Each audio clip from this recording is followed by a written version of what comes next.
क्या शुरू करते हैं। नमस्कार। डॉक्टर विनय विश्वास जी की पुस्तक तुलसीदास की काव्य शक्ति संदर्भ रामचरितमानस।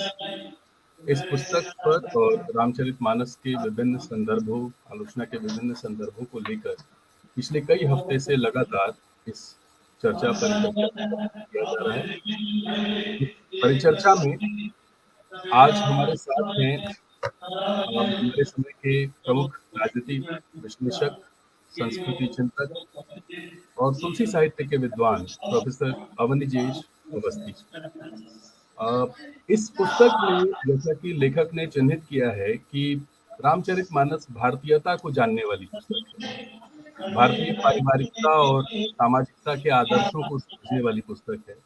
तो मैं समझता हूँ कि इन इन बिंदुओं को देखते हुए इस किताब पर बात करने के लिए आज हमारे साथ प्रोफेसर अवजिनेश सर जो हैं वो निश्चित रूप से इस किताब के, इस पुस्तक के और रामचरितमानस के विभिन्न संदर्भों को भारतीय पारिवारिकता और भारतीय सामाजिकता के विभिन्न संदर्भों को हमारी सांस्कृतिक चेतना और हमारी विरासत को उससे जोड़ते हुए और सर की इस पुस्तक पर जिस तरह से तुलसीदास के बारे में ये कहा जाता है कि तुलसीदास हिंदी के उन लेखकों में हैं जिन पर हिंदी आलोचना में शायद सबसे ज्यादा लिखा पढ़ा गया है। ऐसे में तुलसी पर काम करना निश्चित रूप से एक बड़ी चुनौती रही होगी डॉक्टर विश्वास के लिए। तो मैं आमंत्रित करता हूँ इस कार्यक्रम में प्रोफेसर अवजिनेश अवस्थी सर का और सभी दर्शकों का जो फेसबुक लाइव के माध्यम से इस कार्यक्रम से जुड़े हैं। बिना किसी भूमिका के मैं आग्रह करता हूं कि सर अपनी बात रखें। Professor Avjinesh Awasthi sir. मैं बोलना शुरू करूं रूपेश? जी सर।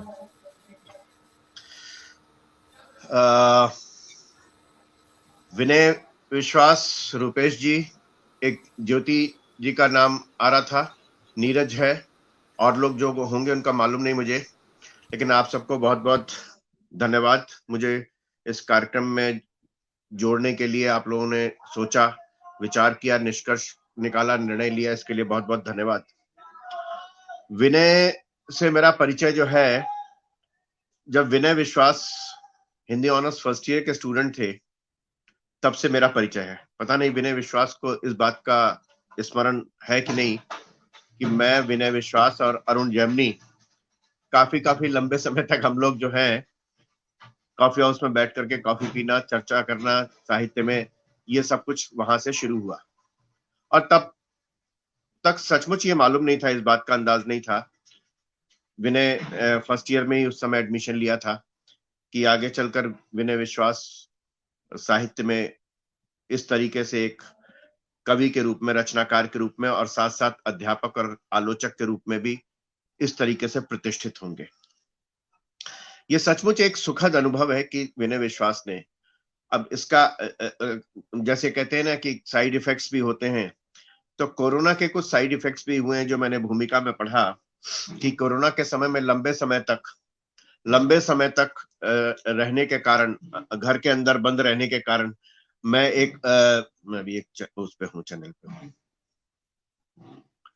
तो उस समय घर में रहने के कारण कैसे विनय ने तुलसी साहित्य रामचरितमानस पढ़ना शुरू किया और उसके पश्चात उस समूचे अध्ययन का ये जो परिणाम सुफल निकला, वो किताब ये निकली तुलसीदास की काव्य शक्ति संदर्भ रामचरितमानस।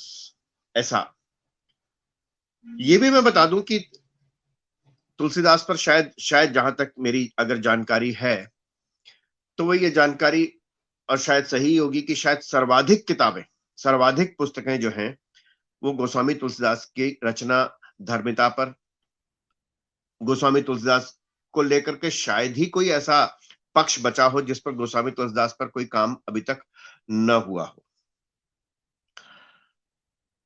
विनय विश्वास को मैं जानता था कि वो आधुनिक कविता के व्यक्ति हैं, आधुनिक कविता स्वयं लिखते हैं, मंच पर कविता भी पढ़ते हैं, और शायद मध्यकाल को लेकर के और मध्यकाल में गोस्वामी तुलसीदास जी पर वो लिखेंगे, इसका बिल्कुल मुझे सचमुच मुझे अनुमान नहीं था। लेकिन जब मुझे मालूम चला कि तुलसीदास को लेकर के उन्होंने कोई पुस्तक लिखी है और मैंने जहां देखा तब तक विनय से मेरी बात नहीं हुई थी, तो मुझे यह भी अंदाज नहीं था कि शायद गोस्वामी तुलसीदास पर इतनी बेहतरीन किताब होगी। ये मैं आप लोगों के सामने बिना किसी हिचक के ये स्वीकार कर रहा हूं मैं ये बात। तुलसीदास पर बहुत तरीके से लिखा गया है। यह भी बात सच है कि लंबे समय से गोस्वामी तुलसीदास पर कोई कोई शायद बढ़िया काम या बढ़िया किताब शायद नहीं आई है, कम से कम मेरी नजर में नहीं आई, जिसको पढ़ करके एक वाकई कुछ आत्म तृप्ति हो। मैं शोध की बात नहीं कर रहा हूँ, पीएचडी वगैरह के संदर्भ में जो शोध हो रहे हैं, एमफिल, पीएचडी, डीएड वगैरह के, उन शोधों की बात नहीं कर रहा हूँ। उन शोध में तो लगातार चल रहा है और वो परंपरा चल रही है और परंपरा के नाम पर खूब सारी परंपरा चल रही है, उसकी बात मैं कर नहीं रहा हूँ। पीएचडी का या शोध का लगभग मैं स्वीपिंग स्टेटमेंट नहीं देना चाहता, लेकिन फिर भी सामान्यतया जो हाल है वो बहुत ही ज्यादा उत्साहजनक नहीं है, ये मान लेना चाहिए। महत्वपूर्ण बात यह है कि हिंदी की जो पहली और जो इंग्लिश में लिखी गई पहली शोध परक उपाधि जो थी वो गोस्वामी तुलसीदास पर ही थी। एफई के नाम के व्यक्ति आलोचक थे, उन्होंने गोस्वामी तुलसीदास पर ही किया था और उसके पश्चात गोस्वामी तुलसीदास पर हजारों हजार शोध भी हुए हैं, आलोचनात्मक पुस्तकें भी आई हैं, लेख लिखे गए हैं और शायद ही कोई ऐसा आलोचक हो, शायद ही कोई ऐसा विद्वान हो जिसने गोस्वामी तुलसीदास पर कुछ भी न लिखा हो। मुझे अंदाजा ऐसा नहीं है कि ऐसा कोई व्यक्ति होगा आलोचक जिसने गोस्वामी तुलसीदास पर न लिखा हो। कुछ लोगों ने दूसरे तरीके से भी लिखा है, उसकी भी बातचीत करूंगा। लेकिन एक बात बड़ी साफ सी है, गोस्वामी तुलसीदास पर अभी कहा कि लिखना बोलना बड़ा चुनौती भरा काम है। गोस्वामी तुलसीदास समूचे भारत के और विशेष रूप से समूची हिंदी पट्टी के तो घर घर में प्रतिष्ठित हैं और न सिर्फ भारत में बल्कि समूचे विश्व में बाइबल के पश्चात सर्वाधिक भाषाओं में अगर किसी कृति का अनुवाद हुआ है तो वो रामचरितमानस है। गोस्वामी तुलसीदास की बाकी रचनाओं का भी, विनय पत्रिका का भी, कवितावली का भी, शायद एक आध और कृतियों का भी अनुवाद हुआ है, लेकिन रामचरितमानस का शायद ही कोई ऐसी विश्व की भाषा हो, मेजर भाषा हो जिसमें रामचरितमानस का अनुवाद न हुआ। फिर किसी ने यह भी कहा कि बाइबल धार्मिक कृति है और रामचरितमानस साहित्यिक कृति है, किसी साहित्यिक कृति का तो नहीं हुआ। यह भी सच है कि अकबर की जीवनी लिखने वाले विंस्टन ने लिखा और बड़े स्पष्ट शब्दों में लिखा, जिसका शायद उल्लेख इन्होंने विनय विश्वास ने भी अपनी पुस्तक में किया है, कि जब वो अकबर के बारे में लिख रहे हैं तो वो कहते हैं कि अकबर जैसा जहांपना सुल्तान तो भारतवर्ष पर शासन कर रहा है, लेकिन भारत की जनता के हृदय में अगर कोई विराजित है तो गोस्वामी तुलसीदास हैं, जिसका लिखने की विंस्टन को शायद ही कोई आवश्यकता या मजबूरी या विवशता रही हो। ये उनका बिल्कुल बिना किसी लाग लपेट के बिल्कुल निष्पक्ष आकलन था। अनुवादों की बात मैंने कही, अनुवाद सबसे पहले ग्राउस ने किया, हिल्स ने किया, लेकिन एक बहुत बढ़िया अनुवाद हुआ है रामचरितमानस का, पद्यानुवाद हुआ है, एटकिंस ने किया है। लगभग 20 साल तक उन्होंने भारत में रह करके अवधी सीखी, रामचरितमानस और अवधी भाषा के उस मर्म को समझा और उसके पश्चात उन्होंने रामचरितमानस का अंग्रेजी में अनुवाद किया। अद्भुत अनुवाद है। दिल्ली में आज से लगभग 30 साल पहले गोष्ठी हुई थी रामचरितमानस के अनुवादों पर, उस पर एक एटकिंस पर मेरा लेख था जो शायद अभी उपलब्ध भी होगा कहीं ना कहीं, और उस समय पढ़ते हुए मुझे लगा कि कोई व्यक्ति कैसे, एक विदेशी व्यक्ति जिसका हिंदी से कोई संबंध नहीं, लेकिन हिंदी के साथ साथ उस अवधी भाषा से जिसमें हम लोग आमतौर पर पढ़ते हुए पढ़ाते हुए कहते हैं, अवधी भाषा को ही जब अगर पढ़ाया जाता है तो कहते हैं कि जरा इसकी हिंदी कर दीजिए। अवधी हिंदी ही है एक तरीके से, और उसके बावजूद हम कहते हैं हिंदी कर दीजिए, मतलब खड़ी बोली में इसका मतलब समझा दीजिए। उस एटकिंस ने 20 साल लगा करके किस तरीके से रामचरितमानस के उस वास्तविक मर्म तक पहुंचा, जहां तुलसीदास जी ने जहां पर छंद परिवर्तन किया, उन्होंने छंद परिवर्तन तक किया है, पद्यानुवाद है, बहुत बढ़िया अनुवाद है।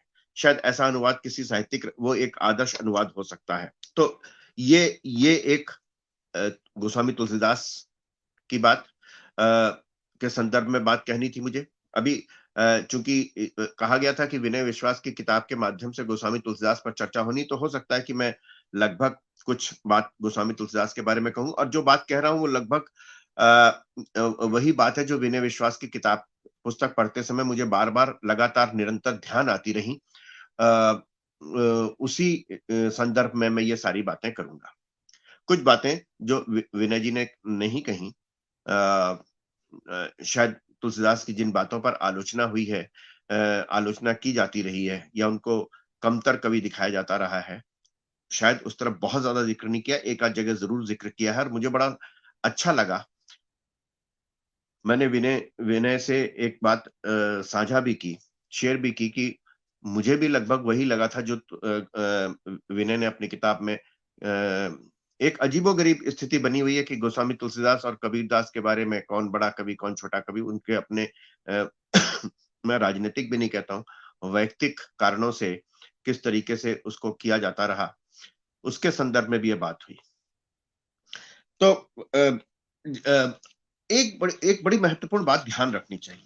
गोस्वामी तुलसीदास जी के बारे में बहुत सारी बातें कही जाती रही। एक बात मैं कह करके उसमें आऊंगा कि क्या क्या उनके बारे में बातें कही जाती रही, और जो बातें एक विभ्रम फैलाने की कोशिश भी की गई, उन पर भी ध्यान जाना चाहिए, और गोस्वामी तुलसीदास को पढ़ते समय, पढ़ाते समय उन विभ्रमों पर भी ध्यान जाना चाहिए।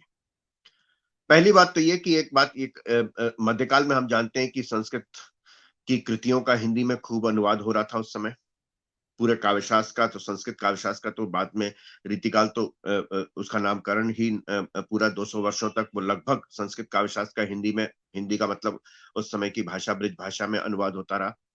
रामचरितमानस मध्यकाल की शायद एकमात्र ऐसी रचना है जिसका अपने समय में, गोस्वामी तुलसीदास के अपने ही समय में, अवधि से संस्कृत भाषा में अनुवाद हुआ। तुलसीदास जी के शिष्य थे रामू द्विवेदी, उन्होंने उसका संस्कृत में अनुवाद किया था। ये उल्टी गंगा लगती है मध्यकाल की, जहां पर एक तरफ गोस्वामी तुलसीदास स्वयं ये कहते हैं कि मैं भाषा में कविता कर रहा हूं, और भाषा में कविता करते हुए वो जिस बात की तरफ करते हैं, सुरसरी सम सबका हित होई, वो भाषा जो आम जन की भाषा उस समय बन चुकी है, उस आदमी आम जन तक वो बात पहुंचे मेरी, ये बात कहते हुए, नहीं तो वो संस्कृत जानते थे। ये बात रामचरितमानस के तमाम कांडों के जो प्रारंभ में श्लोक हैं, उससे बड़ी आसानी से जानी जा सकती है, प्रमाण है, जानी मालूम तो है ही, लेकिन अगर कोई कहे कि वो संस्कृत में लिख सकते थे या नहीं, या उनकी मजबूरी थी, कबीरदास ने तो कहा ही कि मैं तो अनपढ़ आदमी हूं, मसी कागज छुओ नहीं, लेकिन तुलसीदास के संदर्भ में ये बात नहीं थी। कबीरदास ने कहा बेशक से हो, तुलसीदास और बड़ा कवि कहता है, तुलसीदास ने भी कहा कि अपने कवित्व किसको फीके लगते हैं, लेकिन मैं कोई कवि नहीं हूं, काव्यम करोति न तो चारुतरम करोति, ये जो संस्कृत की थी उसको हिंदी में उन्होंने अवधि में लिखा। कबीर ने भी उसी उसमें लिखा था, क्योंकि कबीर की कविताई में कहीं भी ऐसा नहीं लगता कि वो उतने, जैसा कि मसी कागज छुओ नहीं वाले ऐसे अनपढ़ व्यक्ति हैं, जिस तरीके से भारतीय वांग्मय का कबीर की कविता में जो उद्धरण मिलते हैं, या जो संदर्भ मिलते हैं, उससे इस बात का बिल्कुल खारिज हो जाती है कि कबीरदास भी उस तरीके के ज्ञाता नहीं थे। लेकिन ये बात महत्वपूर्ण है कि रामचरितमानस का अपने समय में, अपने ही समय में, जिस समय अवधि संस्कृत से भाषा में अनुवाद हो रहा था, उस समय भाषा की किसी कृति का संस्कृत में अनुवाद हो, ये एक तरीके से आश्चर्यचकित कर देने वाली घटना है। इनके साथ मैं थोड़ा सा गोस्वामी तुलसीदास के बारे में जो बातें हैं उनको लेकर के फिर आगे थोड़ा सा चलूंगा। बात बड़ी साफ सी है कि गोस्वामी तुलसीदास जितने प्रतिष्ठित कवि हैं, जो लोक में प्रतिष्ठित हैं, घर घर में है, जिसने कभी न भी पढ़ा हो, कभी मैं तो ऐसे लोगों को भी जानता हूं कि जिन्होंने कभी, शायद जिनको अक्षर ज्ञान भी नहीं है, उन्होंने सुन सुन करके मानस को कंठस्थ किया हुआ है, और मानस की न सिर्फ कंठस्थ किया, उसके उस अर्थ और मर्म तक भी पहुंचे हैं, जहां शायद कोई हम जैसा व्यक्ति, पढ़ने पढ़ाने वाला व्यक्ति भी शायद उस मर्म तक न पहुंचा हो, यह भी सच है। लेकिन गोस्वामी तुलसीदास के साथ बहुत सारी कथाएं भी जुड़ गई हैं। विनय ने अपनी पुस्तक में अभी, और ठीक ही किया, ऐसा मैं उसका वो नहीं कर रहा हूं कि जीवन वृत्त के बारे में, लेकिन एक हैरत की बात है कि गोस्वामी तुलसीदास के बारे में जैसी जैसी कहानियां गढ़ी गई, गढ़ लेते हैं, हर एक ऐसे व्यक्ति के बारे में गढ़ी जाती रही हैं कि बहुत ही अधिक बचपन में ऐसा हुआ, सब उनके माता पिता की मृत्यु हो गई, फिर इसने पाला उसने पाला, सब कुछ ये सब करते करते जिस घटना को बताया गया कि जिस घटना से तुलसीदास जो है वो गोस्वामी तुलसीदास हो गए, राम भक्त हो गए, वो एक ऐसी घटना, और कि जिसमें कहा गया पत्नी से बहुत अधिक प्रेम करते थे और वो चली गई मायके उनके अनुपस्थिति में, फिर उसके पीछे पीछे गए, तैरते हुए गए। एक बात बड़ी मुझे अजीब सी लगती है कि ये सब कुछ ऐसे विश्वास पूर्वक कहा जाता है, और न सिर्फ कहा जाता है बल्कि मैं इसलिए इस बात को लेकर के सामने आ रहा हूं कि मैंने, हो गई काफी पहले की बात होगी, कवितावली पढ़ाता था मैं क्लास में। तो सबसे पहले मुझे लगता है कि कवितावली तो पढ़ेंगे, उसके पहले गोस्वामी तुलसीदास का नाम तो जानते हो तुम लोग? बच्चों से पूछा, हाँ जी सर जानते हैं तुलसीदास। क्या जानते हो गोस्वामी तुलसीदास के बारे में? कि अपनी पत्नी से बहुत अधिक प्रेम करते थे, वो उनको बिना बताए चली गई अपने मायके, बहुत अधिक बाढ़ आई थी, बहुत अधिक बारिश हो रही थी, वो तैर करके, एक मुर्दे पर तैर करके पत्नी के पास पहुंच गए, अपने ससुराल पत्नी के मायके में, वहां पर दूसरी मंजिल में वो थी, ये भी उनको पहले से मालूम था शायद गोस्वामी तुलसीदास को।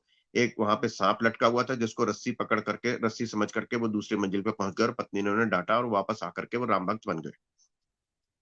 अब ये ऐसी फिल्मी कहानी लगती है कि इसका कौन साक्ष्य रहा होगा, कौन गवाह रहा होगा, किसने, गोस्वामी तुलसीदास ने खुद बताया कि ये सारी बात हुई है क्या? लेकिन छात्रों को, विद्यार्थियों को, या उन लोगों को जिन्होंने शायद तुलसीदास की कोई रचना नहीं पढ़ी, लेकिन ये कहानी जरूर मालूम है, कहानी बड़ी रोचक लगती है, तो इसलिए शायद उस कहानी के बारे में, उस कहानी को सब जान गए। ऐसे ऐसे बहुत सारे विभ्रम फैले हुए हैं।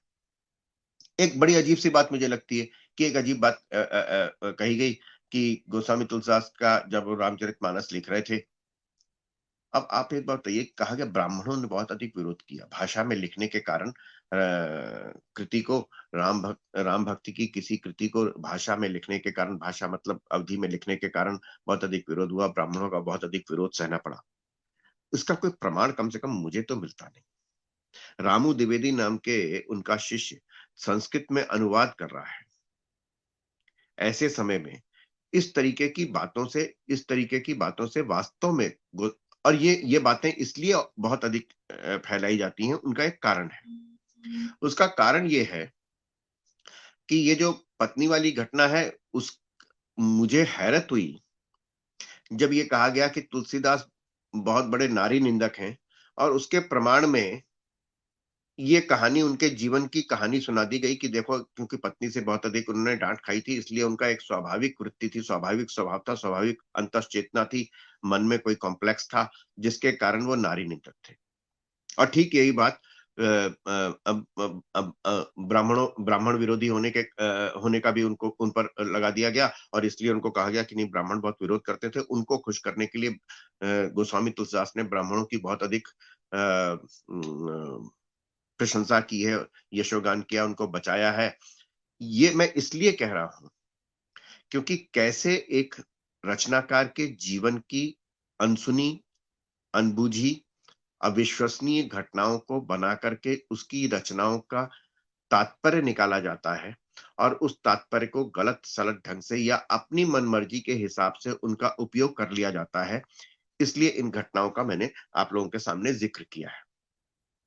तो ये विभ्रम भी है। अब हम जानते हैं कि गोस्वामी तुलसीदास के बारे में ये मैं पहले 2-4-5 मिनट में ये बता दूं, और आप लोग जानते हैं, ऐसा नहीं है कि मैं कोई नई बात बोल रहा हूं। पहले बात मैं बिल्कुल स्पष्ट कर दूं कि कोई भी बात ऐसी नहीं है कि जो मैं पहली बार बोल रहा हूं, या जिनसे जो आप लोगों को मालूम नहीं। लेकिन महत्वपूर्ण बात यह है कि गोस्वामी तुलसीदास को नारी निंदक, वर्ण व्यवस्थावादी, वर्णाश्रम व्यवस्था में विश्वास रखने वाले, ब्राह्मणों की बहुत अधिक यशोगान करने वाले, या उनको डिफेंड करने वाले, शूद्र निंदक, ये सब कुछ खूब कहा गया है। इतना कहा गया कि सामान्य जनता में तो कई बार जब ये बातचीत होती है, और सामान्य जनता की बात नहीं, मैं एक कॉलेज में कहीं लेक्चर दे रहा था, तो वहां पे एक लेक्चरर ने उठ करके सवाल किया कि गोस्वामी तुलसीदास तो नारी निंदक थे। मैंने कहा कि कैसे नारी निंदक थे? तो कहता है वो देखो जी, और तो उसको शायद एक ही चौपाई याद थी, वो हिंदी का शायद लेक्चर नहीं भी था शायद, जहां तक मेरा ख्याल है, कि ढोर गंवार शूद्र पशु नारी ये सब ताड़न के अधिकारी। मैं इसकी कोई और व्याख्या नहीं करना चाहता कि उसमें द्विवेदी जी ने भी और कई अन्य लोगों ने भी उसकी व्याख्या की, मैं वो व्याख्या भी कर सकता हूँ। लेकिन ये बात इतनी घुमा फिरा करके कहने की जरूरत भी नहीं है। आप एक बात बताइए, मैं कहता हूं कि कोई भी व्यक्ति, मुंशी प्रेमचंद से लेकर राजेंद्र यादव तक, या कोई भी व्यक्ति अगर अपने एक उपन्यास में, कहानी में किसी एक व्यक्ति द्वारा, जो व्यक्ति प्रतिनायक है, जो सकारात्मक पात्र नहीं है, उसके मुंह से कहलाई हुई बात क्या राजेंद्र यादव पर थोपी जा सकती है, मुंशी प्रेमचंद पर थोपी जा सकती है, जैनेन्द्र पर थोपी जा सकती है क्या? यहां पर कौन कह रहा है ये?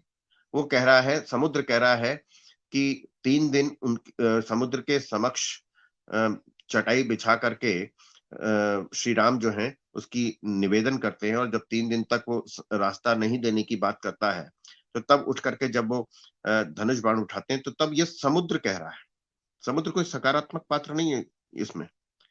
इसलिए समुद्र की बात, कही हुई बात को आप गोस्वामी तुलसीदास पर चेप करके कि देखो जी उन्होंने कहा, ऐसे ही कहा जाता है शबरी ने कहा कि अधम ते अधम अधमति नारी, देखो तुलसीदास ने कहा, भैया शबरी कह रही है।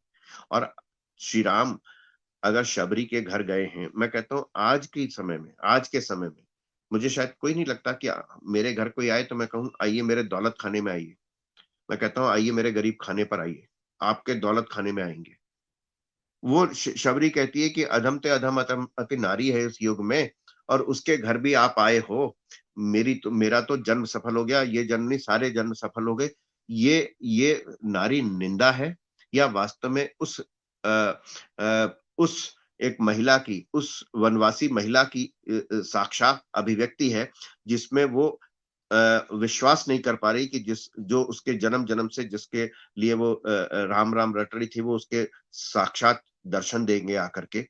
ऐसी उक्तियों के आधार पर ये तमाम चीजें गोस्वामी तुलसीदास पर चेपती गई, और न सिर्फ चेपती गई, इसके आधार पर तुलसीदास का विश्लेषण, मूल्यांकन भी किया जाने लगा।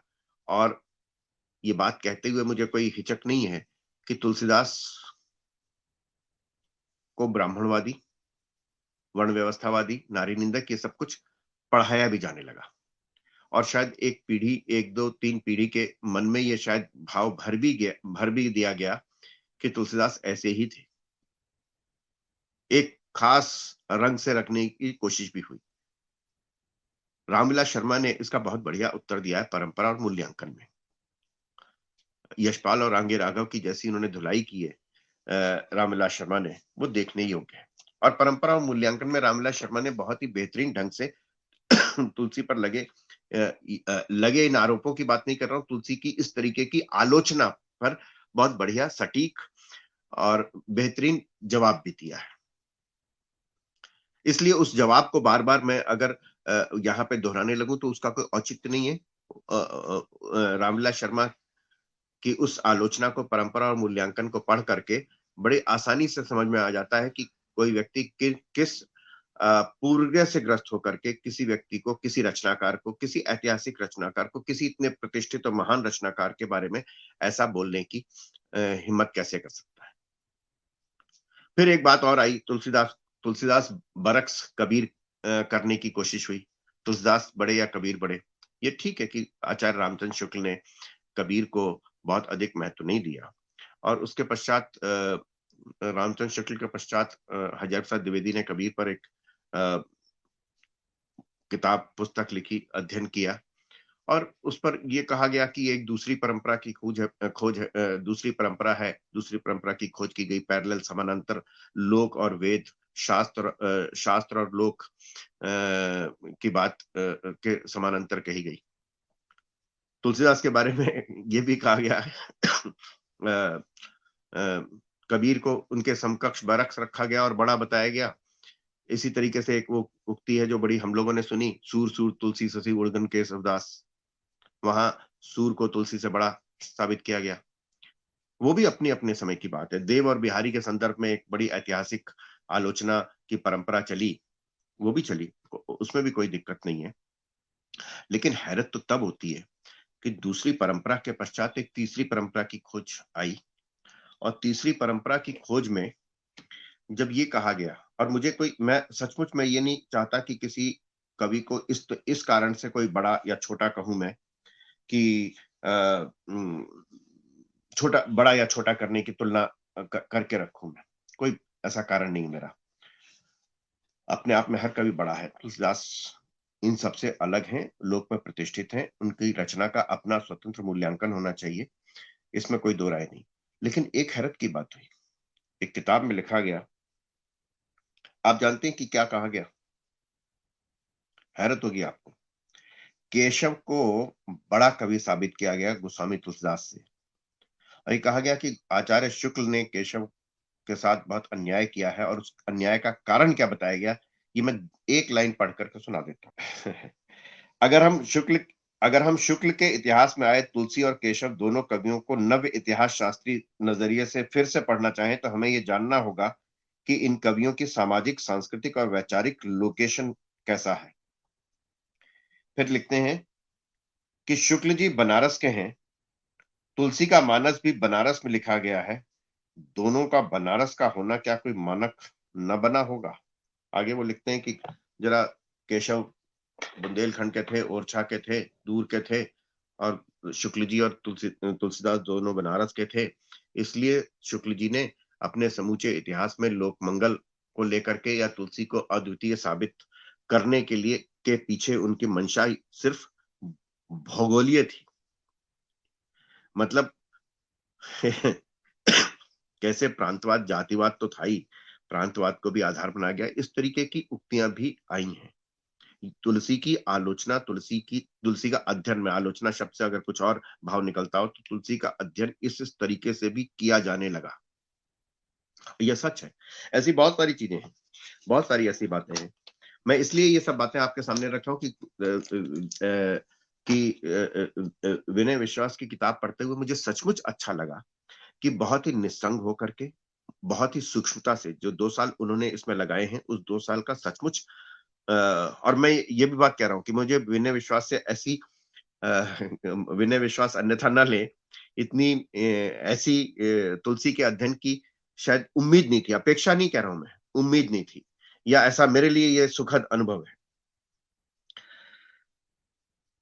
तो इस तरीके के, जब तुलसी के समूचा अध्ययन जब इस तरीके से हो रहा हो, ऐसे समय में तुलसी के कथा विधान को लेकर के, उनके काव्य शिल्प को लेकर के, उनके समूचे सौंदर्य पक्ष को लेकर के विनय ने एक बेहतरीन किताब लिखी है, इसमें कोई दो राय नहीं।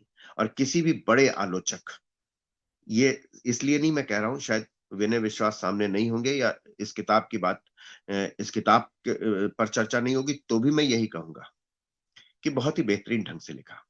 और बहुत अच्छी बात है कि मैंने कहा था कि कैसे जब मुझे खुद व्यक्तिगत रूप से बहुत अच्छा इस बारे में लगा कि जब उन्होंने कहा कि तुलसी इसलिए भी बड़े हैं, और मैंने बताया कि अनुसंधान परिषद में एक बार मैंने लेख पढ़ा था, उसमें मैंने कहा था, और तब लोगों ने कुछ उक्तियां भी की थी उस पर, कि तुलसीदास जो रामराज्य की परिकल्पना करते हैं वो एक समाधान देते हैं। कबीर उस समूचे अपने समय के, अपने युग को, अपने कालखंड के, अपनी विसंगतियों को सामने रखते हैं, लेकिन कोई समाधान नहीं है। समाधान देने वाला व्यक्ति हमेशा समस्या को सामने रखने वाले से कहीं बड़ा होता है, इसलिए तुलसी लोक में अधिक प्रतिष्ठित हुए, जन जन तक पहुंचे। एक यही बात नहीं है, मैंने एक बात और भी कही थी, और शायद विनय ने भी ऐसी बात लिखी है, उस समय का वो शायद लेख अभी प्रकाशित भी है कई जगह, कि निराला जैसा विद्रोही कवि, कबीर की परंपरा का कवि, वो कविता लिखता है तो कबीर पर नहीं लिखता, गोस्वामी तुलसीदास पर लिखता है। तुलसीदास एक लंबी कविता है, उनको अपना आत्मसंघर्ष तुलसी के आत्मसंघर्ष के जैसा दिखाई दे। तो ये जो है तुलसी का अध्ययन जो है, यही बात नहीं, तुलसीदास ने रामकथा, अगर तुलसीदास की 12 कृतियों को हम जानते हैं, 12 कृतियों में से 9 कृतियां ऐसी हैं जिनमें बार बार बार बार बार बार वो हर बार राम कथा राम कथा कहते हैं। क्या एक व्यक्ति को, एक रचनाकार को उसी राम कथा को बार बार कहने की आवश्यकता पड़नी चाहिए क्या? जब वो एक ही राम कथा को बार बार कहते हैं तो उस राम कथा के माध्यम से सिर्फ राम कथा नहीं कह रहे, वो राम कथा के माध्यम से अपने मन में उमड़ते हुए हर प्रश्न को, हर सवाल को सामने रखने की कोशिश करते हैं, जनता से संवाद करते हैं। रामचरितमानस संवादात्मक है। वहां पर 4 वक्ता है, 4 श्रोता है, और चारों श्रोताओं के सामने क्या है? संदेह है। चारों जो श्रोता हैं वो संदेह प्रकट करते हैं राम के रामत्व के बारे में, ब्रह्मत्व के बारे में, ऐश्वर्य के बारे में, ईश्वरत्व के बारे में। वो संदेह सिर्फ श्रोताओं का नहीं है। राम कथा बिना उसके भी कही जा सकती थी या कह सकते थे गोस्वामी तुलसीदास। वो वो संदेह वो संदेह अपने समय का है, युग का है। जिस काल में गोस्वामी तुलसीदास हुए हैं उस समय की सामाजिक और राजनीतिक परिस्थिति को देखें तो ये संदेह समूचे भक्ति आंदोलन के समय में, समूचे भक्तिकाल के समय में, जिसके शायद सामने खड़ा हुआ भक्ति आंदोलन, जो ऐसे समय में जो समूचा भारतीय समाज की जो आस्था थी वो चरमरा रही थी, आस्था पर निरंतर प्रहार हो रहे थे। ऐसे प्रहारों के समय में गोस्वामी तुलसीदास ने वक्ताओं और श्रोता और वक्ता के माध्यम से श्रोता के मन में संदेह है, क्या वास्तव में वो राम है? चाहे वो कौन, साक्षात सती पार्वती संदेह प्रकट कर रही हैं शिव के सामने, काकभूषणी गरुड़, याज्ञवल्क्य और भारद्वाज, स्वयं गोस्वामी तुलसीदास और संत समाज, 4 वक्ताओं श्रोताओं के माध्यम से गोस्वामी तुलसीदास ने पौराणिक शिव से लेकर के अपने समय तक के उन समूचे संदेहों का समाधान और पुनर्प्रतिष्ठा करने का प्रयास किया है। और अच्छी बात यह है कि गोस्वामी तुलसीदास आज 500 साल पश्चात भी गोस्वामी तुलसीदास की वो रामचरितमानस उन समूचे संदेहों को फिर से निराकरण करने का, संदेहों को नेस्तनाबूद करने का सचमुच सबसे बढ़िया प्रयास है, जिसका सबसे ताजा उदाहरण विनय विश्वास है। विनय विश्वास ने जब रामचरितमानस पढ़ना शुरू किया उस अपने अकेले समय में, तो तब उनको मालूम चला कि वास्तव में गोस्वामी तुलसीदास क्या है। मुझे विश्वास है कि इसके पहले तुलसीदास को उन्होंने शायद इस रूप में क्या शायद न ही पढ़ा हो। ये एक बात बड़ी साफ सी है कि इस गोस्वामी तुलसीदास ने, मैंने आपको कहा कि कैसे उन्होंने बार बार 12 में से 9 कृतियां जो है उनकी राम कथाश्रित हैं। खास तौर से अगर उनके जैसा कि विनय विश्वास ने कहा है, बहुत सारी चीजें उसमें देखनी चाहिए। एक बहुत ही कहना चाहिए उत्कृष्ट काव्यकृति को मैं रामचरितमानस को कहीं जो मैं कहने जा रहा हूं उसके कारण मैं कहीं मानस को कहीं कमतर नहीं कर रहा हूं, लेकिन एक बहुत बढ़िया कृति है कवितावली। कवित्व की दृष्टि से, लालित्य की दृष्टि से, रचनाकार की दृष्टि से, रचना धर्मिता की दृष्टि से अगर आप देखें तो वहां आप देखें, और ये तुलसीदास का एक बड़ा विशिष्ट उनकी विशिष्टता है शब्द चयन। और मैं एक दो उदाहरण दूंगा आपके सामने। मुझे ज्यादा कविताएं याद भी नहीं रहती हैं, मेरे सामने ये समस्या है, लेकिन उनका एक छंद है कवितावली का। जब अभी सीता जी और राम, सीता और लक्ष्मण जो हैं वो बाहर निकले हैं अभी अयोध्या से 14 वर्षों के वनवास के लिए, और 14 वर्षों में अभी शायद 2 दिन बीते होंगे या 3 दिन बीते होंगे या शायद एक ही दिन बीता हो। तो पुरतै निकसी रघुबीर बधु धरधीर दिए मग में द्वय, फिर बूझती हैं चलनो अब के तक पर्ण कुटी करियों के तो है। मतलब अद्भुत कृति है वहां पर, जहां कहते हैं तुलसीदास कहते हैं, और हर जगह मैं शब्द चयन की बात कर रहा हूं। हम सब जानते हैं कि जब श्री राम को 14 वर्ष का वनवास की आज्ञा हुई तो राम जी ने बहुत ज्यादा कहा सीता जी को कि आप यहीं रहें, मुझे वनवास मिला है, आप न जाएं। जो लोग फेमिनिस्ट लोग हैं उनको इस बात पर ध्यान देना चाहिए कि वो सीता जी को साथ लेने की बजाय उनको उसी उसमें कि ये वनवास मुझे मिला है, तुम इस दुख के त्रास की अधिकारी नहीं हो, तुम्हें नहीं मिलना चाहिए, तुम्हें यहाँ महल में तुम बहुत ही अच्छे से पली हो, सुख सुविधाओं में पली हो, तुम वन में नहीं रह सकोगी।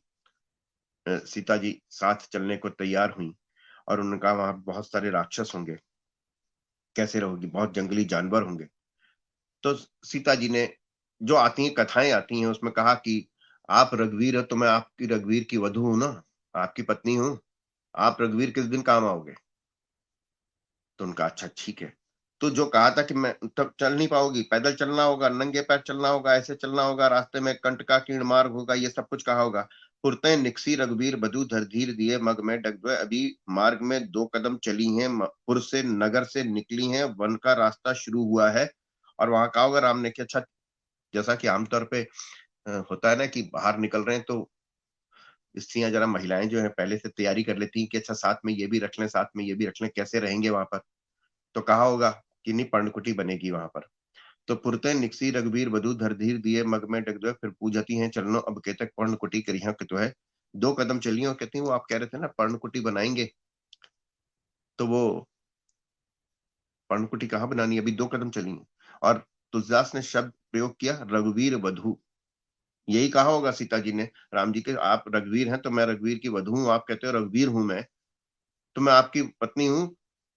तो इसलिए जो है तुलसीदास का एक एक और आगे जो संवेदनात्मक है, जो तुलसीदास को शायद बिना पढ़े या कुछ अनर्गल आलोचना करते हैं कि देर तक श्री राम सीता जी के उस मार्ग में बैठ करके सीता जी के पांवों में जो कांटे चुभ गए थे उनको देख करके उनकी आंखें अखियां अतिचारु जली चलचोय, आंखों से अश्रुधारा बहने लगी राम की आंखों से, और वो देर तक सीता जी के पैरों से कांटे निकालने निकालने लगे।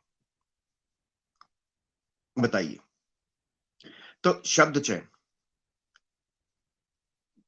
मैं फिर किसी की तुलना नहीं कर रहा हूं, लेकिन मैं आपके सामने एक छंद रख रहा हूं और उस छंद के बारे में बताइए कि शायद मैं किसी को राजा या सम्राट सिद्ध नहीं करना चाहता, वात्सल्य का वो है या ये है, लेकिन बरदंत की पंगति कुंद कली अधराधर पल्लव खोलन की, चपला चमके घन बीच जगह छवि मोतिन माल अमोलन की, घुंघरारी लटा लटके मुख ऊपर कुंडल लोल कपोलन की, और तुलसी बल जाऊं लला इन बोलन की। कुछ ऐसा अंतिम पंक्ति है, बरदंत की पंगति कुंद कली अधराधर पल्लव खोलन की, ये। और उसमें आप जानते हैं कि उससे पहला छंद क्या है? जब वो उनके मुख का वर्णन करते हैं तो मुख चंद्रमा है और उस पर भी 2 जो मेरे पास इस समय पुस्तक नहीं है कवितावली, नहीं तो मैं आपको पढ़ के सुनाता। नयन सुखंजन जातक से, जो आंखें हैं उनका समशील उभय, समशील उभय, जो चेहरे रूपी कमल पर 2 कमल हैं और दूसरे में कहते हैं कि सुखंजन जातक सी आंखें हैं। ये 2 उपमाएं दी उन्होंने, और उपमाएं क्या है कि समशील उभय। अब आप एक बात बताइए कि ये कौन कवि ध्यान रखेगा कि आंखों की तुलना उपमा कमल से तो की जा रही है, लेकिन साथ में ये विशिष्टता जोड़ दी जा रही कि एक से हैं वो दोनों। आंखों का सौंदर्य ही इस बात में है कि वो दोनों बिल्कुल अगर एक सी नहीं है आंखें, तो उस चेहरे का समूचा सौंदर्य कमल जैसी जितनी मर्जी हो जाए, अगर एक सी नहीं है, बिल्कुल एक सी नहीं है, एक बड़ी, एक छोटी, एक तिरछी, एक आड़ी, एक अगर हो गई, तो उसका समूचा सौंदर्य जो है वो समाप्त हो जाता है, सौंदर्य कहीं भी नहीं रहेगा। इसलिए तुलसी जैसा कवि जो है वो मुख रूपी कमल पर आंख रूपी कमल की जब उपमा देता है तो कहता है समशील उभय, समशील उभय, एक सी बिल्कुल, उसमें कहीं कोई रत्ती भर भी, क्या रत्ती भर भी शायद बहुत बड़ा होता है, कहीं भी किसी भी तरीके का अंतर नहीं है, बिल्कुल एक सी है। आगे कहते हैं कि क्या है, नैन सुखंजन जातक से। अब बच्चे का, गोद वाले बच्चे का वो अभी कर रहे हैं, वर्णन कर रहे हैं और कहते हैं कि खंजन जैसे नैन है। खंजन नैन सूरदास पर लिखा हुआ नागर जी का एक वो भी है, उपन्यास भी है। तो नेत्रों की उपमा खंजन से दी जाती है, लेकिन बच्चे की आंखों की उपमा खंजन नहीं, खंजन पक्षी के बच्चे सी आंखें। बच्चे की आंखें तो बड़ी छोटी छोटी आंखें होंगी, चेहरा छोटा सा और आंखें इतनी बड़ी बड़ी हो जाएं तो खंजन जैसी हो जाएं तो नहीं चलेगा काम। नयन सुखंजन जातक से, खंजन पक्षी भी कैसा, सुखंजन, बहुत ही सुंदर खंजन पक्षी, और खंजन पक्षी के शावक जैसी आंखें, ये मैं इसलिए ये 2-3 उदाहरण दिए आपको कि कैसे गोस्वामी तुलसीदास का शब्द चयन जो है वो सामान्य नहीं, इसलिए तुलसीदास 500 वर्षों तक अब तक जीवित हैं। उस मर्म तक तो पहुंचे हम शायद सामान्यतया बिंब विधान और प्रतीक विधान और उपमा और रूपा का प्रस्तुत और अप्रस्तुत और प्रत्यक्ष और अप्रत्यक्ष का हम करते रहते हैं। कैसी अद्भुत चीज है, अद्भुत चीज है। तो वात्सल्य में करते हैं वो एक है। अगर मुझे याद आ गई भी पंक्ति तो आपको सुना भी दूंगा। कबहू ससी मांगते आर करें, कबहू प्रतिबिंब निहार डरे। ये तुलसीदास का वात्सल्य वर्णन है। कबहू ससी मांगते आर करें, वो वही, मैं तो वही खिलौना लूंगा, मचल गया दीना का लाल, चंद्रमा लूंगा। और क्या है उसमें, मणियों से जटित आंगन में राम जी घुटनों के बल या अभी खड़े होना हुए हैं, उसमें अपना ही प्रतिबिंब निहार के डर जाते हैं एकदम। ऐसा किसी भी क्षेत्र में, कविता के किसी भी क्षेत्र में, शब्द चयन से लेकर के अभिव्यक्ति तक और अभिव्यक्ति से लेकर के आत्मिक अनुभूति तक, किसी भी क्षेत्र में तुलसीदास अद्भुत हैं, इसमें कोई दो राय नहीं है। मैंने कुछ उदाहरण आपके सामने रखे हैं। केवट वाला प्रसंग है। तुलसी के सबसे सर्वाधिक प्रिय पात्र कौन है? केवट है। वरना आप देखेंगे केवट का इतना प्रसंग कहीं और नहीं आया। जटायु उनके सबसे प्रिय पात्र, शबरी है उनके सबसे प्रिय पात्र, निषादराज उनके सबसे प्रिय पात्र है। और वो निषादराज जिनके बारे में तुलसीदास कहते हैं कि जिनकी छाया से दूर रहा जाता था, उस युग में, तुलसीदास के युग में, जिसमें कहा जाता है कि वो परम वर्णाश्रम व्यवस्थावादी थे। निषादराज दूर से गुरु वशिष्ठ को, राजगुरु वशिष्ठ को, राज ब्राह्मण जो वशिष्ठ हैं, उनको दूर से प्रणाम करते हैं। जब भरत मिलन के लिए जाते हैं चित्रकूट में, तो वशिष्ठ उनको उठा करके गले से लगा लेते हैं। आज की डेट में कहें तो झप्पी पा लेते हैं, उनकी हक कर लेते हैं उनको। ये है गोस्वामी तुलसीदास। आप किसी भी तरीके से देखें, मैं इसलिए कह रहा हूं कि ये पढ़ते हुए, ये विनय विश्वास की किताब पढ़ते हुए बार बार जिस तरीके से गोबर, एक छोटा सा उदाहरण दिया विनय विश्वास ने, कि वो एक उदाहरण भी देते हैं तो कैसा जनता के बीच में वर्षा में जिस तरीके से गोबर की हालत हो जाती है, उस तरीके से बिल्कुल वो किसी काम का नहीं रहता।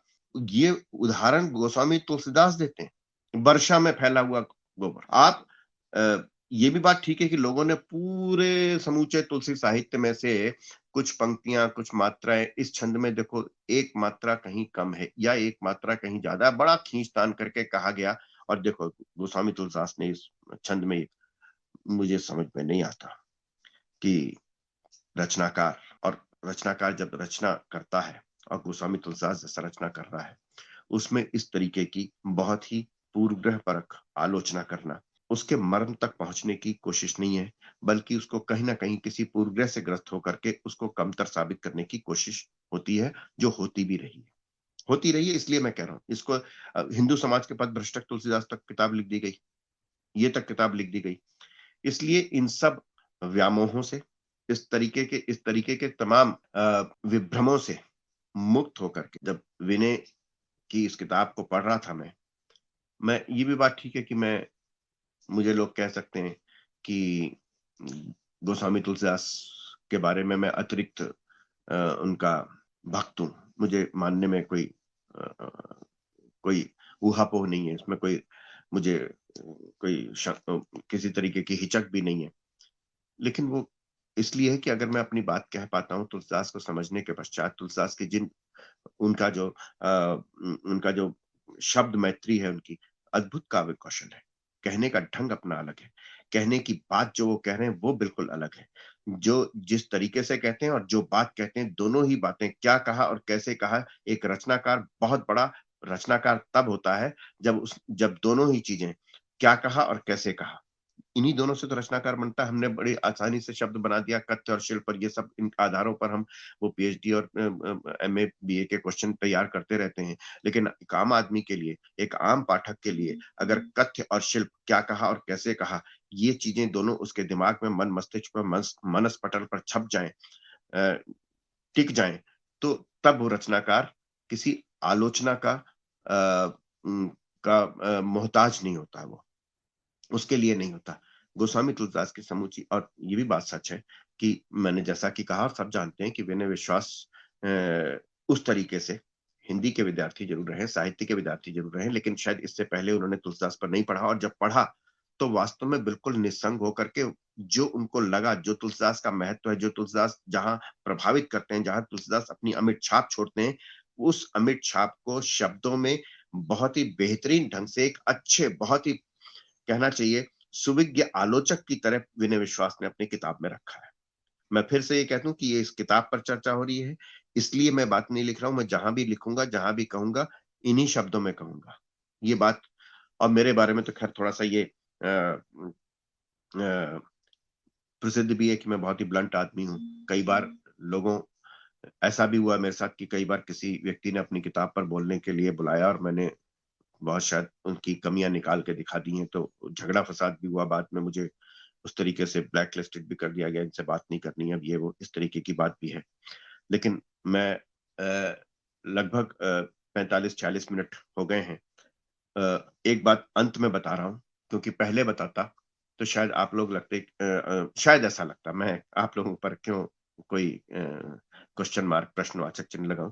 मैं लगभग 2-3 दिन से बहुत अधिक बुखार में था, अभी भी गला और मेरा जुकाम से पीड़ित हूँ।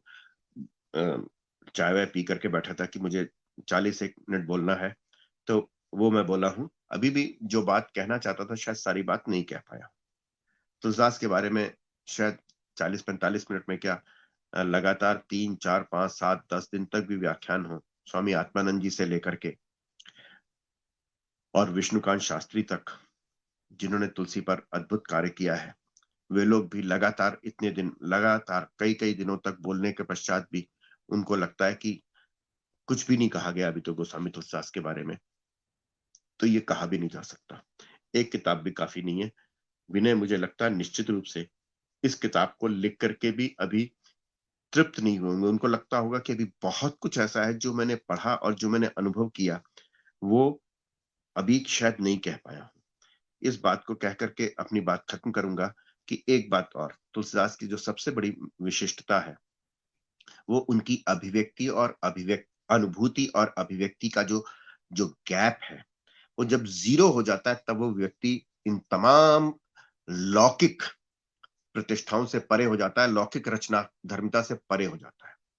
कबीरदास कहते हैं कि मैंने ब्रह्म की अनुभूति की है, लेकिन वो कैसी है?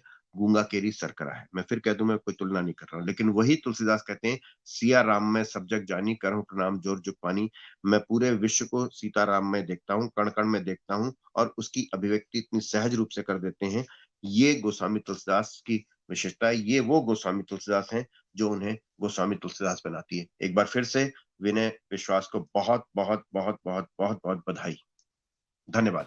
धन्यवाद सर। बेहद विचारोद्दीपक ये व्याख्यान था। आपको सुनते हुए ऐसा लग रहा था कि जैसे हम तुलसी साहित्य के मर्मज्ञ को और तुलसी के एक भक्त को भी, राम भक्त होने के साथ साथ तुलसी के प्रति श्रद्धा भाव रखने वाले एक आलोचक को सुन रहे हैं। निश्चित रूप से करेक्टनेस को अगर हम छोड़ दें तो इससे फर्क नहीं पड़ता है। कई रचनाएं और कई लेखक उस सीमा को लांघ जाते हैं जहां हम उनके प्रति एक तरह की भक्ति, एक तरह का लगाव, एक तरह की श्रद्धा रखने लगते हैं, और निश्चित रूप से तुलसी इस तरह के लेखक हैं भारतीय वाङ्मय में। निश्चित रूप से हम ये कह सकते हैं। आपको सुनते हुए कुछ सवाल जो मन में आ रहे थे, मैं आपसे इजाजत चाहूंगा कि बिल्कुल बिल्कुल, बहुत अच्छा लगेगा मुझे, बहुत अच्छा लगेगा। करें।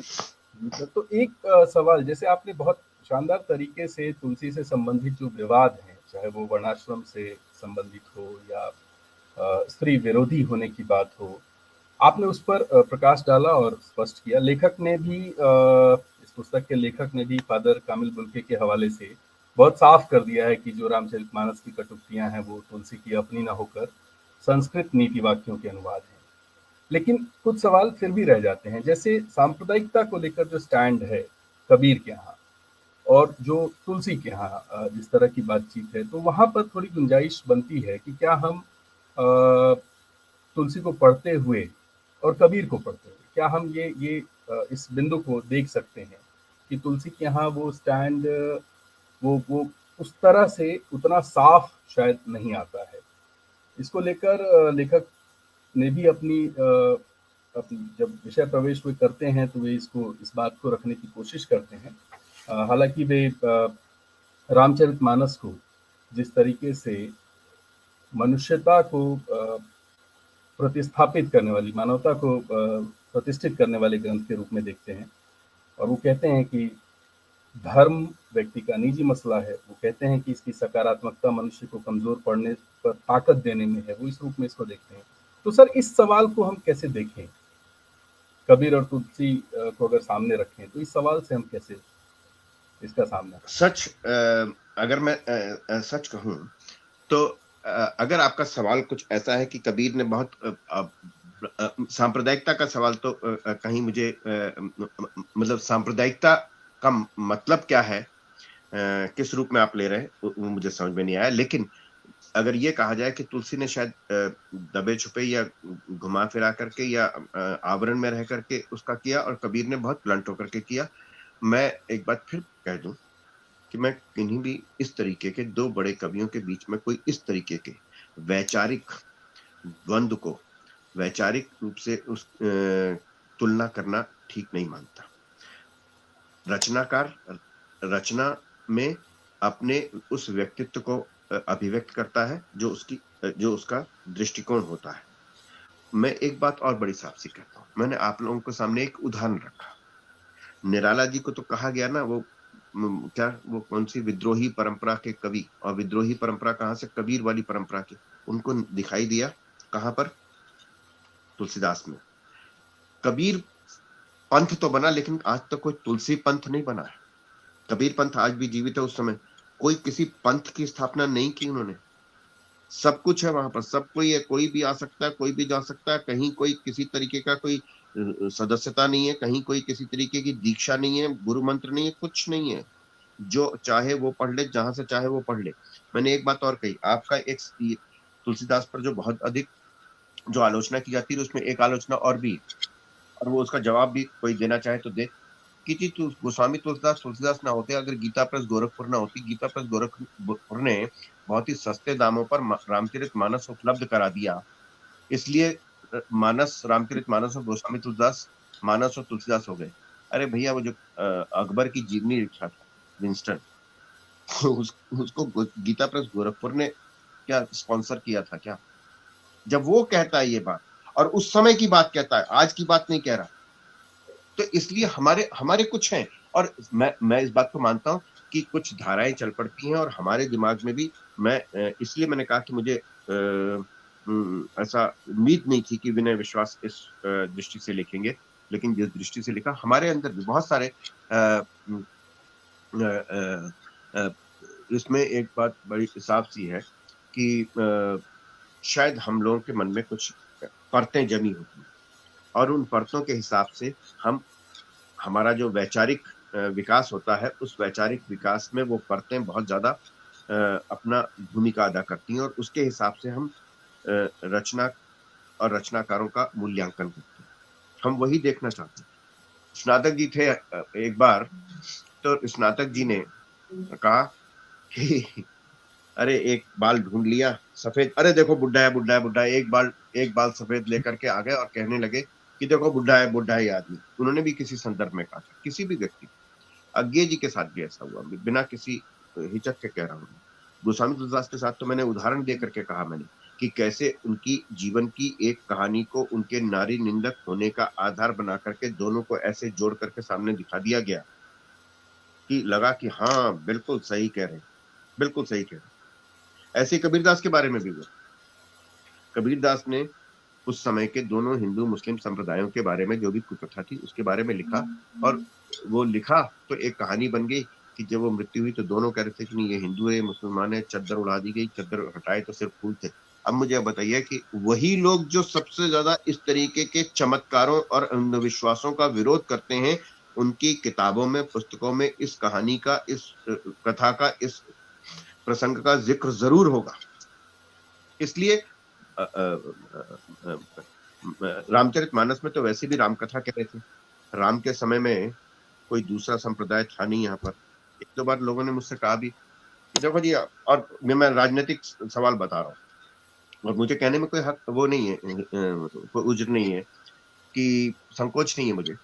एक व्यक्ति ने, और बाकायदा टीवी बहसों में कई बार मैं होता हूँ, तो गोस्वामी तुलसीदास ने देखो रामचरितमानस में कहीं भी ये जिक्र नहीं किया कि बाबर ने मंदिर तोड़ करके मस्जिद बनवाई थी। मैंने कहा भैया वो बाबर कथा नहीं लिख रहे, वो हजारों साल पहले की राम कथा लिख रहे थे, उस समय बाबर नहीं था, वो बाबर कहाँ से आ जाता रामचरितमानस में। लेकिन ये तर्क दिया जाता है बाकायदा, और इसके प्रतिरूप में, इसके प्रतिपक्ष में बाकायदा वो भी दोहे निकाल के ले आए गए, बिना किसी, तुलसीदास के नहीं है वो दोहे कि नहीं तुलसीदास ने देखो बाबर का ये क्या इस तरीके से तोड़ी गई।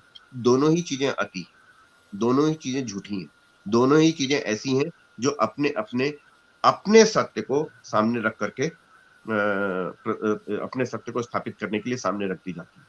इसलिए तुलसीदास की रचना को, गोस्वामी जी की रचना को, और मैंने कविता की दृष्टि से भी और महत्ता की दृष्टि से भी, अपने युग के सत्य की दृष्टि से भी, मैं एक बात बड़ी साफ कह दूं, भक्ति काल भक्ति आंदोलन है। भक्ति एक एकांतिक साधना है। भक्ति जो है, भक्ति की जो परिभाषा है, सा परानुरक्ति ईश्वरे तस्मिन् परम रूपा अमृत स्वरूपा च, मेरे और उस जीव और परमात्मा के बीच में, आत्मा परमात्मा के बीच जो अनुरागमय संबंध है वो भक्ति है। ऐसे भक्ति के साथ एकमात्र समय में ऐसा हुआ जिसके साथ आंदोलन शब्द लगा दिया गया, जिस आंदोलन में जन सहभागिता अवश्यम भावी है। तो क्या ये भक्त कवि, भक्ति आंदोलन, भक्ति एक एकांतिक भाव आंदोलन क्यों बन गई, इस बात पर विचार करना सचमुच सही तरीके से अभी भी बाकी है। बहुत किताबें लिखी गई हैं और बेहतरीन किताबें भी लिखी गई हैं। प्रेम शंकर ने भी लिखा भक्ति काव्य का विकास में, भक्ति की सामाजिक दर्शन शायद हम एक दो तीन किताबें आई हैं, तो उसमें भी लिखा। ये कीर्तनीय नहीं थे। मैंने कहा कि गोस्वामी तुलसीदास ने रामचरितमानस की जो संरचना की, उस संरचना में अगर चार वक्ता और श्रोता रखे, चारों श्रोताओं के मन में संदेह, और वक्ता अपने राम कथा के माध्यम से उनके संदेहों का निवारण करते हैं। ये राम कथा का पक्ष नहीं है, कहीं राम कथा के लिए जरूरी नहीं है। ये जरूरी है अपने युग के उन संदेहों को नेस्तनाबूद करने का, अपने युग के उन संदेहों को निराकर कर देने का। इसलिए अपने समय सापेक्ष होकर के तुलसी को पढ़ना चाहिए। और मुझे लगता है कि शायद मैं आपके सवाल का सही जवाब नहीं दे सकता हूं, लेकिन फिर मैं ये कहता हूं कि ऐसा कहीं नहीं है कि तुलसी सांप्रदायिकवादी थे या सांप्रदायिक थे और कबीर नहीं थे।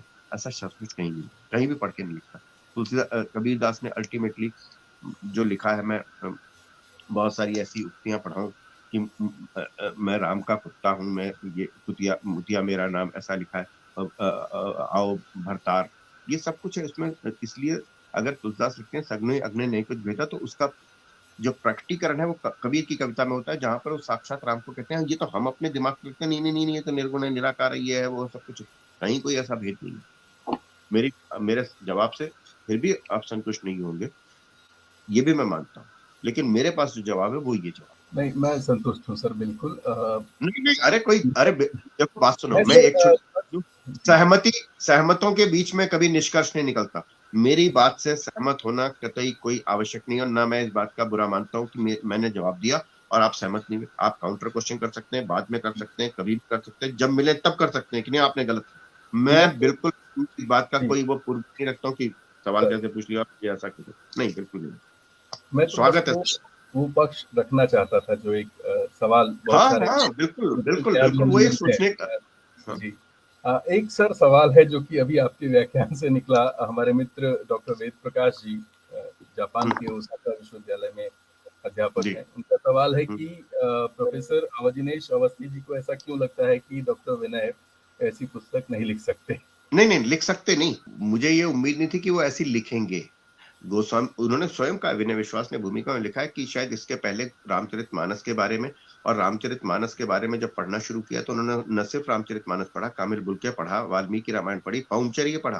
रामचरितमानस पढ़ने के पश्चात ये सब पढ़ने की इच्छा प्रकट हुई, ये महत्वपूर्ण बात है। इसलिए अगर वो ये कोरोना ना आता तो मैं भी कह रहा हूँ विनय विश्वास की कविता, ये किताब ना लिखते, क्योंकि जिस उनका जो क्षेत्र है आधुनिक कविता का या नई कविता का, उस नई कविता के, और हम सब लोगों का एक वो होता है, समय का एक सीमा होती है, उस समय की सीमा में रहते हुए शायद वो संभव नहीं होता। रामचरितमानस पढ़ने के लिए, तुलसी को पढ़ने के लिए, या किसी भी कवि को पढ़ने के लिए, एक जितना अपने मन को बाकी सब चीजों से अलग करके पूरी तरह से, ये किताब सिर्फ तुलसीदास को पर कुछ लिखने के लिए नहीं लिखी गई है। शायद कभी सोचा भी, मैं विनय विश्वास बैठे होंगे, मैं उनसे पूछ लेता हूँ तो आपने कभी सोचा था कि मैं तुलसीदास पर एक किताब लिखूंगा? नहीं सोचा था, इसलिए मुझे भी उम्मीद नहीं थी। लेकिन वो आया, तुलसीदास को पढ़ना शुरू किया कि क्या करें, इस समय घर के अंदर रहना, कहीं जाना नहीं, तुलसीदास पढ़ना शुरू किया तो बाकी सब चीजें भी पढ़ी और फिर ये किताब, उस किताब का जन्म हुआ। इसलिए ये किताब, ये बात मैं नहीं कह रहा हूँ, ये किताब इस किताब की भूमिका में है। एक और सर सवाल है इससे कि रामचरितमानस की जो लोक प्रतिष्ठा है उसका एक बड़ा कारण इसके धर्म ग्रंथ हो जाने को भी माना जाता है। लेखक ने भी इस तरह की बात कही है जब वो विषय प्रवेश पर है कि रामचरितमानस की लोक प्रतिष्ठा का कारण इसके धर्म ग्रंथ बन जाने को भी बताया गया है और इसकी काव्य सामर्थ्य को भी। तो आज का जो पाठक है, आज के जो शोधार्थी है, आज के जो विद्यार्थी हैं जो तुलसी को पढ़ रहे हैं, रामचरितमानस को पढ़ रहे हैं, वो इससे कैसे देखेंगे? इसे ये धर्म ग्रंथ पहले बन जाता है, क्योंकि अगर हम राम कथा को देखें, अगर हम राम काव्य जो लिखा गया विभिन्न भाषाओं बोलियों में, सैकड़ों वर्जन्स उसके हमारे सामने आते हैं, तो यह स्थान और एक तरह से इस तरह की धार्मिक स्वीकृति, मतलब धर्म विशेष में इस तरह की धार्मिक ग्रंथ के रूप में इस तरह की स्वीकृति हमें किसी और राम कथा को हम नहीं देखते हैं, ऐसी ऐसी स्वीकृति मिलती नहीं दिखाई पड़ती है। तो इसे कैसे देखेंगे? इसे हम धर्म ग्रंथ पहले माने या इसे हम एक कविता साहित्य की पुस्तक पहले माने? और अगर साहित्य की पुस्तक माने तो फिर वो जो सवाल होंगे, क्या वो सवाल जो तुलसी पर जो सवाल बनते हैं, जिसके जवाब आपने दिए, लेकिन फिर भी अब हम सब जानते हैं कि जो सवाल हैं वो जवाबों के बाद भी कुछ सवाल बचे रह जाते हैं। तो धर्म ग्रंथ मानने के बाद सवाल की गुंजाइश नहीं बचती है, तो इसको कैसे देखें? बिल्कुल भी, जिसने धर्म ग्रंथ मानना हो वो लाल कपड़े में बांध करके इसका पाठ करे, वो भी होता है। समूचे हिंदी पट्टी में रामचरितमानस का अखंड पाठ अपने मांगलिक अवसरों पर होता है, आज भी होता है। और मैंने तो लिखा भी है ये कि वाल्मीकि, जिनके बारे में कहा जाता है कि वो भगवान राम के समकक्ष थे, जिनके आश्रम में आकर के सीता रही थी, आदि कवि थे, उनकी रामायण को गोस्वामी तुलसीदास ने आकर के विस्थापित कर दिया। राम, धर्म का मतलब क्या है? धर्म का मतलब अगर राम है, राम की भक्ति के कारण रामचरितमानस रखा जाता है, तो बाकी कृतियों को क्यों नहीं रखा जाता? राम कथा पर तो पता नहीं कितने, वाल्मीकि रामायण ही है, अध्यात्म रामायण ही है, जिसमें राम को कहीं कहीं छोटा या कमतर या ऐसा नहीं दिखाया गया, कहीं भी नहीं है ऐसा कह दिया गया राम को वहां पे मानव के रूप में दिखाया गया। अरे यहाँ भी राम को मैंने अभी कहा, पुरते निकसी रघुवीर मधुधर धीर दिए मग में डग, वो देर तक वो आंखें, वो कांटे निकालते रहे। इससे बड़ा और मानव पक्ष क्या होगा? मनुष्य का कोई ब्रह्म निकालता है क्या? ऐसा नहीं है बिल्कुल भी। ऐसा क्या कारण है? अगर सिर्फ धर्म ही होता, अगर सिर्फ धर्म है प्रतिष्ठा का कारण, मैं आम जनता, अभी आलोचकों की तो बात करूंगा, अध्येताओं की बात करूंगा मैं, लेकिन ये बताइए कि भक्ति तो राम की है ना, तो राम की भक्ति थे, वाल्मीकि रामायण वो बंद करके क्यों नहीं रखी जाती? अध्यात्म रामायण क्यों नहीं रखी जाती? हिंदी में अवधि में भी लिखी गई, ठीक है ना? ऐसा क्यों नहीं है ना ऐसा। जब रचना बड़ी होती है वो तब बड़ी होती है। मैं कह रहा हूं कि मैं दो कवियों की तुलना नहीं करना चाहता, वाल्मीकि की तुलना भी तुलसीदास से नहीं करना चाहता। अगर ऐसा है कि संस्कृत लोग नहीं जानते थे उस समय इसलिए तुलसीदास, तो आज अवधि नहीं जानते हैं लेकिन फिर भी अवधि बोलते हैं। खड़ी बोली वाली कोई राम कथा पढ़ने को तैयार नहीं है, कोई पढ़ेंगे तो वो रामचरितमानस ही पढ़ेंगे। फिर इस तरीके को जब तर्क दिए जाते हैं ना कि संस्कृत नहीं पढ़, इसलिए वाल्मीकि रामायण को विस्थापित हो गई क्योंकि संस्कृत तब तक जनभाषा नहीं थी, लोग बोल नहीं पाते थे, समझ नहीं पाते थे, इसलिए रामचरितमानस आ गई।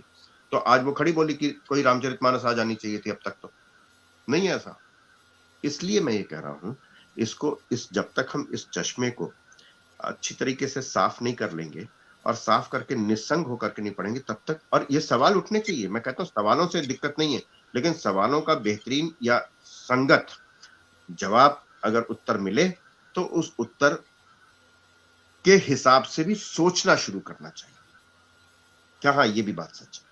मैंने विश्वास का साक्षात उदाहरण दिया कि उन लोगों में से नहीं है जो तुलसी के भक्त रहे होंगे कोरोना से पहले, लेकिन जब पढ़ा तो जो भी पढ़ता है, जो भी इस भाव से पढ़ता है कि पढ़ना है, तो उसका वही होगा जो रामविलास शर्मा से लेकर के विनय विश्वास तक है। रामविलास शर्मा भी कोई सांप्रदायिक आलोचक नहीं थे बिल्कुल भी, लेकिन उन्होंने भी लिखा। जी सर, शुक्रिया।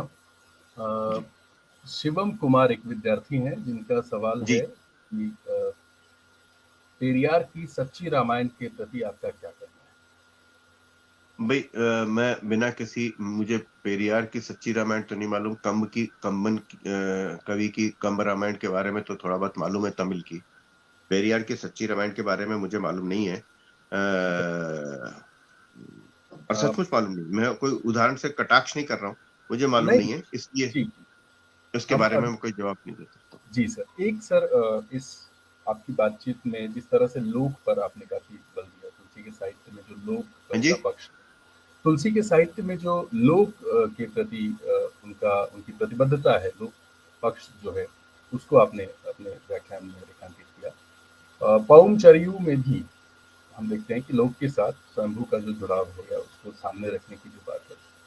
तो क्या हम इस रूप में देख सकते हैं कि तुलसी की राम कथा भारतीय लोक में इतनी गहरी इसलिए है अन्य राम कथाओं की तुलना में, क्योंकि वहाँ लोक के प्रति वैसी प्रतिबद्धता शायद हमें अन्यत्र नहीं दिखाई पड़ती है ना? जो जिस ओर डॉक्टर विनय ने इशारा किया है कि वो सामान्य जन के अधिकारों की पैरवी की बात भी ये किताब करती है, रामचरितमानस ये काम भी करती है। तो वो एक सिर्फ हाँ, राम हेलो कथा नहीं है, वो हेलो। जन की कथाई है। क्या इस हाँ? रूप में भी आप इसे देख सकते हैं? अरे मैं बोल रहा हूँ, कहीं भी भाषण दे रहा हूँ, अभी 10 मिनट बात करूँ। मैं वो बीच में एक बहुत जरूरी फोन आ गया था, जी, इसलिए 1 सेकंड के लिए कुछ, लेकिन फिर भी मैं एक बात कि लोक में आप कारण, ये लोक में प्रतिष्ठित इसलिए हुआ, लोक में लोक की प्रतिबद्धता है, ये मेरा विचार है ना। मैंने अपने विचार के आधार पर तुलसी की रचना को, तुलसी की प्रतिष्ठा का एक कारण ढूंढा और उस पर आरोपित भी नहीं किया, उसके आधार पर तुलसी की उस प्रतिष्ठा का, तुलसी की प्रतिष्ठा है ये एक सच्चाई। क्या इसके अलावा कोई ऐसी रचना नहीं है जिसमें लोक प्रतिष्ठित हुआ? लेकिन ऐसी प्रतिष्ठा तो नहीं मिली। या तो आप माने, या तो वो लोग मान लें कि सिर्फ एकमात्र तुलसी की रचना में ही लोक प्रतिष्ठित है, इसलिए लोक में प्रतिष्ठित हुआ, लोक की प्रति प्रतिबद्धता है, तो मैं मान लेता हूं। लेकिन बात यह कि सोचा मैंने कि लोक की प्रतिबद्धता के कारण, एक सवाल तो मैंने, एक मुद्दा यहां उठाया ना मैंने कि गीता प्रेस गोरखपुर की वजह से रामचरितमानस की प्रतिष्ठा हो गई, सस्ते में मिलती थी किताब, इस तरीके की आलोचना हुई है बाकायदा। लिखित किताब है, लिखित किताब में और बड़े आलोचक के द्वारा लिखी हुई पंक्ति है ये। केशव के बारे में मैंने बताया कि शुक्ल जी ने केशव को इसलिए बड़ा नहीं किया क्योंकि वो बनारस के नहीं थे, बुंदेलखंड के थे, ओरछा के थे, इसलिए ये आलोचना की इस तरह। और इस आलोचना के इस आधार पर आगे आने वाले समय में सवाल उठेगा कि सर आप क्या नहीं मानते कि ये बात सच नहीं है क्या? और एक बहुत बड़े आलोचक ने, और क्या कहा जाता है कि एक बहुत बड़े आलोचक ने भी इस मुद्दे पर अपना ध्यान दिलाया है कि ये शुक्ल जी जो थे वो बनारस का होने की वजह से उन्होंने, अरे बनारस में तो कबीर भी रहते थे, है ना? तो बात है कि इस तरीके के वक्तव्य एक बार लिख दो, दे दो, उसके पश्चात आगे आने वाले, जिसको आज की भाषा में ना इकोसिस्टम कहा जाता है। आपने एक बात कह दी, वो सच है या नहीं है, 3-4 लोगों ने उसके आधार पे अपनी बात कहनी शुरू की। जैसे मैंने कहा आपको कि तुलसी के बारे में एक कहानी सुनी थी कि पत्नी से प्रताड़ित थे, पत्नी से प्रताड़ित शब्द लिखा हुआ बाकायदा, और इसलिए वे नारी निंदक थे। अब बताओ क्या कर लोगे? नारी निंदक थे ये कहना था, इसके लिए उन्होंने प्रमाण भी दे दिया कि व्यक्तिगत जिंदगी में वो नारी, अभी पता नहीं, और हो सकता है थोड़े दिनों में धीरे धीरे कुछ और भी कहानी निकल के आ जाए, तुलसीदास को मारा पीटा भी गया था, ये किया गया था, वो किया गया था। अभी उस समय तो वो शायद वो कानून नहीं थे डोमेस्टिक वायलेंस वाले, शायद थोड़े दिनों में वो भी लग जाए तुलसीदास पर। तो ये सब लोक की प्रतिष्ठा, लोक के प्रति प्रतिबद्धता तुलसीदास की आरोपित नहीं है, सहज है। अपने समय के सवालों से जो रचनाकार जूझता है, जो उसका समाधान प्रस्तुत करता है, जो उनके जिसके प्रति वो जवाबदेह होता है, अगर वो रचनाकार अपने समय के प्रश्नों के साथ खड़ा है तो लोक उसमें आएगा ही आएगा। ये अकेले तुलसीदास के साथ बात नहीं है, और तुलसीदास की प्रतिष्ठा का कारण सिर्फ एकमात्र ये नहीं, उसमें मैं मानता हूं और इसको मानने में कोई वो नहीं कि उनकी क्या कहा ये मैंने आपको बताया कि राम कथा तो सैकड़ों हजारों लोगों ने कही है, लेकिन कहने का ढंग, जो तुलसी का काव्य कौशल है, जिसमें तो इन्होंने लिखा काव्य शक्ति, जो उनकी कहने का ढंग है, वो भी ऐसा है जो उस व्यक्ति को प्रभावित करता है जिसके पास अक्षर ज्ञान भी नहीं है, उसको वो चीज होती है। छोटे छोटे मुहावरे, लोकोक्तियों में कही जाने वाली बात जिस तरीके से गांव के लोगों को प्रभावित करती है, सहज संप्रेषणीय होती है, तुलसी की विशेषता वो है। बहुत आभार सर, आपने बहुत विस्तार से तुलसी साहित्य में लोग, तुलसी से संबंधित विभिन्न विवाद और जिस तरीके से डॉक्टर विनय विश्वास ने तुलसी साहित्य को, रामचरितमानस को देखा है, इस पर प्रकाश डाला सर। हम सब निश्चित रूप से बेहद लाभान्वित होंगे इस व्याख्यान के जरिए। मैं अपने साथ जुड़े सभी साथियों से ये आग्रह करता हूँ कि अगर किसी का कोई प्रश्न हो तो यहाँ लिखें। अभी तक तो जो प्रश्न आए थे वो मैंने ले लिया है। जी जी जी। तो क्या हम आगे बढ़े ज्योति जी? और कोई प्रश्न तो मुझे दिख रहे हैं फेसबुक लाइव के जरिए। मैं एक 5 सेकंड का एक फोन, और आप आगे चल सकते हैं। जी सर, जी सर। कोई और प्रश्न तो नहीं है सर, तो आगे बढ़े कार्यक्रम में। हाँ विनोद, क्या कह रहा था? विनय सर। अरे हाँ हाँ, कर दे, जैसा मर्जी लिया, कोई बात नहीं, हाँ, जैसा भी है। ठीक है, चर्चा तो बहुत हो गई है, और ये चर्चा तो कितनी भी देर तक की जा सकती है तुलसी को लेकर के। तो अब अवनिजेश ने ये किया है कि मतलब इतना बुखार में या अस्वस्थ होने के बावजूद वो हमारे साथ जुड़े रहे, और उन्होंने न केवल इस प्रस्ताव को स्वीकार किया बल्कि कई महत्वपूर्ण विचारोत्तेजक बातें भी अपनी चर्चा के दौरान कही। तो अब और ज़्यादा प्रश्न, मेरा सुझाव है कि और ज़्यादा प्रश्नों की चर्चा न की जाए। ठीक है सर। तो पुनः सर का बहुत आभार इस शानदार व्याख्यान के लिए, जिससे निश्चित रूप से हम सभी लाभान्वित होंगे और तुलसी साहित्य को देखने की, डॉक्टर विनय विश्वास की इस पुस्तक को, जो कि तुलसी साहित्य को देखने की दिशा में एक नया प्रयास है। हम सब ने ये कहानी सुनी है कि निराला लाठी से तुलसी की तस्वीर को पीट रहे थे क्योंकि तुलसी ने कुछ छोड़ा नहीं था उनके लिए। तो मुझे लगता है कि आज के समय में तुलसी पर बात करना भी इतना ही कठिन होगा जितना निराला के लिए कठिन रहा होगा राम पर बात करना तुलसी के बाद। जब से मैंने साहित्य पढ़ना शुरू किया, मुझे लगता है कि मैं दर्जनों लोगों से मिल चुका हूँ जिनका काम तुलसी पर है। मैंने सैकड़ों किताबें देखी होंगी जो तुलसी पर है, तुलसी केंद्रित है, राम साहित्य पर है, रामचरितमानस पर है। तो ऐसे में डॉक्टर विनय विश्वास के लिए ये सच में एक बहुत बड़ी चुनौती रही होगी। उन्होंने इस चुनौती को स्वीकार किया और एक शानदार पुस्तक जो पढ़े जाने की मांग करती है। एक विशेष बात जो इस किताब की है, पौंगचरियों के बारे में हिंदी में चर्चा न के बराबर है। हम उसे पाठ्यक्रम में थोड़ा बहुत पढ़ते हैं, स्वयंभू की थोड़ी बहुत चर्चा होती है,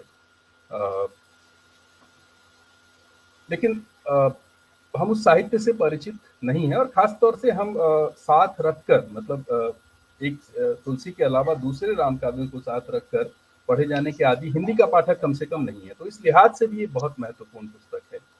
तो इस पुस्तक के लेखक, जिनका मानना है कि निष्क्रिय आस्था और भक्ति का काव्य नहीं है रामचरितमानस, मैं उनको धन्यवाद ज्ञापन के लिए आमंत्रित करता हूँ। डॉक्टर विनय विश्वास।